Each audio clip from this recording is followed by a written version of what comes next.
Hello everybody, welcome back to the channel. My name is Nick, and in today's video I'm going to talk about 5 mistakes that I made during my first real breeding season, kind of what I've learned from them, and I'm also going to kind of cover a couple of the positive things I took away from this because I don't want to just make a negative video. So let's get right into the first mistake I made. So the first mistake I made was that I don't think I did enough breeding planning. I thought I did, but now that looking back, I don't think I really did. And what I mean by that really is I needed to kind of really think projects out a little bit more than I was. I have like some future things planned out that I kind of knew dead set.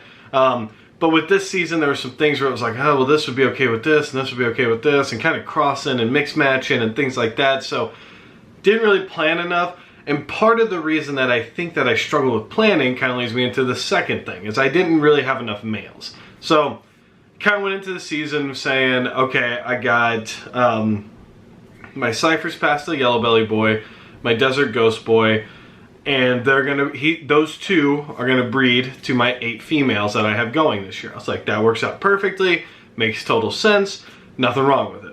Well, then the Desert Ghost male refused to lock. So I kind of had some, kind of had a panic moment where I'm like, I only got 2 boys, and I need, I need someone to lock with these girls. The Pastel Cypress Yellow Belly, I don't have a ultrasound machine, so I couldn't pair him to 8 girls. I know if you have an ultrasound machine, you might, and even if you have an ultrasound, you may not be able to get a male to 8 girls. I mean, that everything has to align perfectly, and we now have 8 snakes. The odds of that the 8 female snakes breeding this year, the odds of that happening are very, very slim, right? So needed more males. 1 male not locking really threw off the whole flow of the season. In hindsight, I maybe should, well, obviously in hindsight, I should have prepared better and had at least 3 males. I think would have been a better way to go into it. 3 males who I really wanted to pair to these girls would have been better than, you know, only having 2, or doing what I actually did, which was I picked up a single gene Mojave male, and then I loaned a pied male, just to throw around to the girls and try to get as many locks as possible before the season ended. I got them kind of late. Thankfully, they did lock like that. You know, they took to the females into the breeding season instantaneously, which was good to see.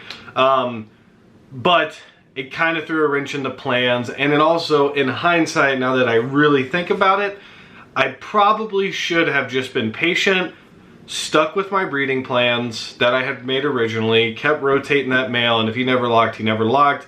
But then again, some of the females who he would have never locked to do look like they're going to go this year just with a pied male or a Mojave male, just depending on which female I paired which one with. But anyway, so maybe a mistake I made was not being patient enough. I mean, and that's the funny thing about this, is that it just teaches you so much patience. Ball pythons, really when you're breeding anything at a larger scale or trying to breed at a larger scale, patience is going to be something that you have to learn very quickly. And it's something that comes over time, obviously, because that's what patience is. So learning and mastering the art of patience is something that I had to continue to get better. I thought I was patient. I'm really not that patient. So I shouldn't have panicked. I shouldn't have freaked out. I should have just kind of let the season roll and understood that, hey, this is your first real season. Things are going to happen. It is what it is. The third mistake I made kind of goes back to the last one in a way. I had some missed pairings. I had some timelines where I really needed this girl or wanted this girl to get a lock, and she didn't, and then she would end up going, instead of every 30 days with a lock, there were some times where we were going 40 days or 45 days or 50 days with a lock. And once again, this doesn't mean it's not the end of the world. It's really not even that big of a deal, just depending on what stage they're in. And like I said, if you don't have an ultrasound, you can't really tell, you know, and I don't have enough breeding experience to sit here and go, okay, it's time for that girl, it's time for that girl, it's time for that girl. I'm just not there yet, and even when you get there, that's very hard, and it's still just a guess. Having some missed pairings does suck, but once again, it's given me a lot of insight into next year and how I am going to do things, and how I've prepared since then to make sure that this doesn't happen again. Okay, the fourth mistake that I did make this breeding season was we ended up moving houses. And I know that this is not, you know, I'm not to the point where my life,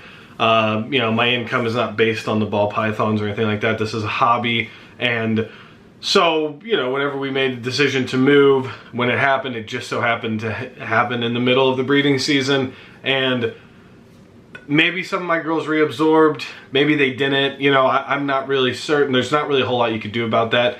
So, yes, it's a mistake, but it's also something that we couldn't really avoid because we knew we wanted to get out of the house that we were in, and we're very happy in this new house, and it fits us a lot better. The final mistake that I've made is kind of missing signs on females, and not even necessarily missing them as much as I don't really know what I'm looking for yet, so I'm trying to keep gathering like this information in my head as to, you know, what's this female doing? Okay, she's bull wrapping, so I need to get a male with her. You know, is she, what are they doing? So it's like kind of keeping an eye on what they're doing and kind of how they're reacting to things has been a new thing for me, and I'm trying to learn that. So I think sometimes I'm seeing something, I'm going, ooh, that's an ovulation. And it's not an ovulation, but I don't know yet. I haven't seen a full-blown ovulation, which doesn't necessarily mean that we haven't had it happen. It just means that I've missed it. And there is a window, and I do check them twice a day. But then again, too, guys, I may have seen one and not really noticed it. You know, I mean, that's completely possible, too. I mean, not knowing what I was looking for. So, kind of one of those things where still learning the signs, still learning the process, learning how to be the most efficient that I can be, and, like, keep just getting smarter and smarter and smarter as this goes on. Like I said, those are the 5 mistakes that I made, but I don't want to end this, like, negatively or anything like that. I think that every mistake I just listed really was a positive because it makes me that much better for next season. And I'm really like, I'm all about the learning process and the learning opportunities, and trying not to view things as like a negative or like, oh man, I can't believe this happened to me. But instead saying like, oh good, okay, this happened. How can I avoid it next year? Or what did I take away from this so that I don't make this happen again, or I don't let this happen again? So, and since then, you know, I immediately said, hey, I got to get a male. I was like, I have to get a male. I have to get 2 males. And so that's what we did. And you've seen the unboxing videos that we've had. Let me see if he's right here. Our clown Inchy leopard 100% het pied male. Awesome addition. He's going to fit in really well. And then we also just added a single gene clown male as well that you guys saw in an unboxing a week or 2 ago.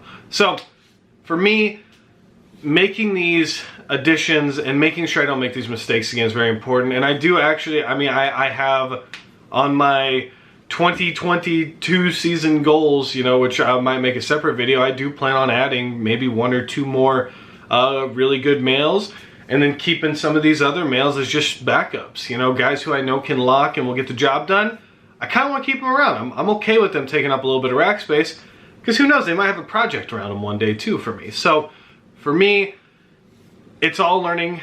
It's all trying to figure out what's best for you, what works for you. And, you know, you're still talking to other people, getting advice from other people, and things like that. But sometimes, at the end of the day, doing this and learning this is the most beneficial thing to you. You can ask someone a million questions, but until you experience it, you don't really know. And I have taken a lot of the advice that people have given me, and it's worked out fantastically for me so far. But I've had to learn, even though I had the advice, I still had to learn certain mistakes. And I think that that's what makes this hobby so much fun, is you're going to avoid some mistakes, but there's some mistakes that you have to make in order to learn on your own. So I think that's a really beautiful thing about ball pythons, reptile breeding in general. It's a really awesome thing. So, that's it with this video, guys.